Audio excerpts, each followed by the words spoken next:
Povo abençoado do Brasil, esse vídeo é para meus irmãos evangélicos. Algum amigo está assistindo? Conhece algum evangélico? Passe para ele. Você é meu irmão evangélico? Passe para os outros irmãos. Eu quero dar aqui uma resposta. Alguns irmãos meus criticaram, as minhas conversas privadas e palavras que eu disse em conversa entre eu e o presidente Bolsonaro no telefone dele. E eu quero dar uma resposta e vou começar aqui com palavras de nosso Senhor e Salvador Jesus Cristo. Vou começar com isso. Mateus capítulo 7, do versículo 1 ao versículo 5. Não julgueis para que não sejais julgados, porque com o juízo com que julgardes, sereis julgados. E com a medida que tiverdes medido, vos hão de medir a vós. Agora preste atenção a isso aqui. Por que reparas tu no cisco que está no olho do teu irmão, uma pequena partícula, e não vês a trave, um grande obstáculo que está no teu olho? Ou como dirás a teu irmão, deixa-me tirar o cisco do teu olho, estando uma trave no teu? Hipócritas, tira primeiro a trave do teu olho, e então cuidarás em tirar o cisco do olho do teu irmão. É verdade que de vez em quando eu falo palavras indevidas, e vou dizer aqui com honestidade, até palavrão. Eu erro. Eu estou igual o apóstolo Paulo, em Romanos capítulo 7, do versículo 19 ao 25, uma síntese, O bem que eu quero, eu não faço. E o mal que eu quero, isso eu faço. Descubro uma lei que está comigo. Quando quero fazer o bem, o mal está comigo. Miserável homem que sou, quem me livrará do corpo dessa morte? Senhor Jesus Cristo. E eu quero aproveitar e dizer o que Jesus falou em João 8,7. Quem não tem pecado, atire a primeira pedra. Quem é aí que nunca falou uma palavra indevida ou um palavrão? Ou pensou só em você pensar, não precisa falar não, você está pecando. Quem?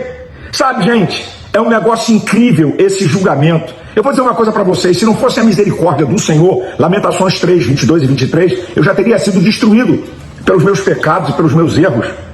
Eu clamo pela misericórdia do Senhor. Eu estou aqui em busca de aperfeiçoamento para chegar no estado de santidade no céu. E tenho falhas, isso é uma verdade. Agora, preste atenção a isso aqui. Aqueles que me criticaram, e até alguns me caluniando e tentando tirar proveito político, olha o que eles fizeram. A coisa mais importante, típica de fariseu hipócrita, que Jesus condenou em Mateus capítulo 23, versículo 24. Condutores cegos, vocês coam um mosquito e engolem um camelo. Os que me criticaram não falaram do crime que cometeram. É inviolável a privacidade. Artigo 5º, inciso 10º da Constituição, que são as garantias individuais. É crime manifestar a privacidade de alguém. Eles não criticaram isso, não falaram nada. Tipo de hipócritas, engolem camelo e se engasgam com mosquito. Como cristão, eu só posso fazer uma coisa. Aqueles que ficaram escandalizados com as minhas palavras, me perdoem, porque eu tenho fraquezas. E a Bíblia diz em 1 Coríntios 8,9 que quem fica escandalizado é fraco. Romanos 15,1 diz, nós que somos fortes devemos suportar a fraqueza dos fracos e não agradar a nós mesmos. Então me perdoe, mas quero dar um aviso. Se essa Gestapo de Alexandre de Moraes vazar conversas privadas do meu telefone, deve ter até palavrão. Então me perdoem e orem por mim. Agora, olha onde chegou a baixaria da Globo News. Colocar um pastor para me atacar.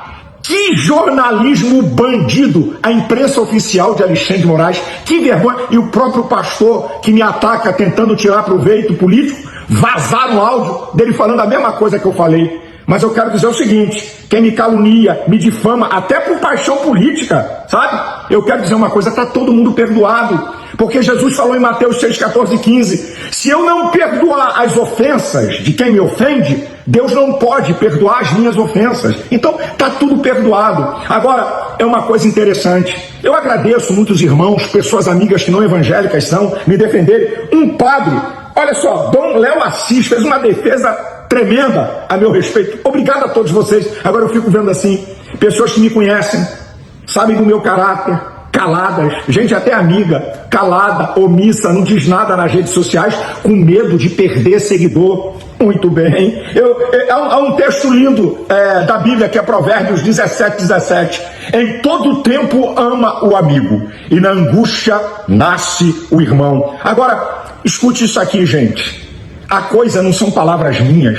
A coisa tem a ver com liberdade religiosa, tem a ver com liberdade de expressão e com uma nação livre. É isso que está em perigo. Vocês sabem que tem uma questão do mundo espiritual. Você não é obrigado a concordar comigo, mas por favor, orem por mim.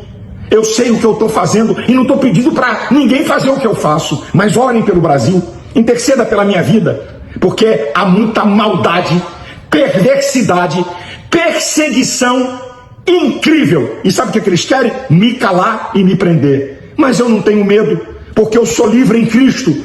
Me bota numa jaula, eu vou continuar livre. Essas aqui são verdades. Obrigado a todos. Deus abençoe você, sua família. Deus tenha misericórdia do Brasil. Jesus Cristo é o Senhor do Brasil. Que a única chance de derrotar o fascismo era eu. A última chance. Porque, Silvana, você sabe quanto de recurso foi colocado nos últimos 2 anos para tentar ganhar as eleições? O equivalente a 60 bilhões de dólares. Eu vou traduzir em reais. 300 bilhões de reais. Na tentativa de não perder as eleições, comprando voto, dando dinheiro para taxista, para motorista, distribuindo para todo mundo, sabe, fazer isenção, fazer desoneração. Perdeu. Perdeu as eleições, e eu vou contar uma coisa a você, não vota mais. Porque esse povo vai ter que aprender a gostar. Que a única chance de derrotar o fascismo era eu. A última chance. Porque, Silvana, você sabe quanto de recurso foi colocado nos últimos 2 anos para tentar ganhar as eleições? Povo abençoado do Brasil, olha como é que é a vida. Eu venho aqui, através desse vídeo, fazer 2 pedidos ao ministro Alexandre de Moraes. Pedido número 1, devolva meu passaporte. Isso é uma aberração. Todo mundo jurídico sabe, seus colegas do STF, que para apreender o passaporte de alguém tem que haver risco eminente de fuga. Eu estava em Portugal quando tudo isso estourou. Se eu tivesse medo do senhor ministro e tivesse medo disso, eu ficava lá, eu ia para a América, que eu tenho igrejas. Eu voltei. Então isso é um absurdo. Apreender meu passaporte. E outra, ministro, se eu fugir, eu estou destruído e desmoralizado diante da sociedade brasileira, diante da igreja evangélica, da igreja que eu sou pastor da minha família. O senhor acha que eu vou jogar minha reputação na lama? Depois desses 4 anos de denunciar seus crimes, agora eu vou fugir? Um cara que não tem medo de ser preso e continua a produzir vídeos, eu vou fugir agora? Eu não posso acreditar que o senhor, que é um homem tão corajoso, tem medo de um pastor. Isso é uma vergonha, ministro. Segurar o passaporte, eu tenho compromissos. Agora, o outro pedido. Me devolva meus cadernos com as minhas anotações de esboços bíblicos. E até vou abusar do pedido. Eu sei que a Polícia Federal digitaliza tudo. Está tudo escrito, meus garranchos. Quem sabe o senhor pode fazer um favor, além de devolver meus cadernos, me dar uma cópia digitalizada. São os 2 pedidos que eu faço, tá? E olha, parece incrível, mas eu vou te agradecer, ministro. Eu vou dizer muito obrigado se o senhor fizer esses 2 favores, porque uma coisa eu não sou: covarde, medroso e fujão. Eu vou estar aqui e vou continuar a falar e a denunciar. Eu queria deixar isso aqui bem claro para a sociedade brasileira e para o ministro Alexandre de Moraes. Deus abençoe o Brasil. Abençoe você que me acompanha pelas redes sociais e sua família. Deus abençoe a todos. Chamar um ministro do Supremo de criminoso é uma opinião ou é imputar um crime a ele, uma acusação a ele? Você quer? Então vamos lá. Já que você quer que eu detalhe, então vou detalhar, ok? Artigo 129 da Constituição. O Ministério Público é o senhor da ação penal. Ele comanda um inquérito ilegal e imoral sobre o Ministério Público. Crime. O artigo 102 da Constituição diz: função principal do STF, zelar pela Constituição. Ele não pode rasgar. Vamos lá? Artigo 53. Deputados e senadores são invioláveis, penal e civilmente, por opiniões, palavras e votos. Tem deputado com passaporte apreendido. Olha o Daniel Silveira aí. Vamos lá? Artigo 5º, inciso 4, a liberdade de expressão. Tem brasileiros exilados por causa de opinião. Artigo 220, parágrafo 2º, é vedada a censura. Gente censurada. Bolsonaro tá preso por quê? Porque falou. E qual é o crime de falar? Um ministro do Supremo não pode dizer assim: você está proibido de falar. Ele não está acima da Constituição. Isso é uma vergonha. Isso é uma vergonha. Então, quando eu digo que ele é um criminoso, eu aponto os crimes. Ou você pensa que criminoso é que mata? Ou que dá tiro? Criminoso é quem rasga aquilo que foi feito para defender. Alexandre de Moraes tem que tomar um impeachment, julgado e ser preso pelos crimes contra o Estado democrático de direito. Tenho dito.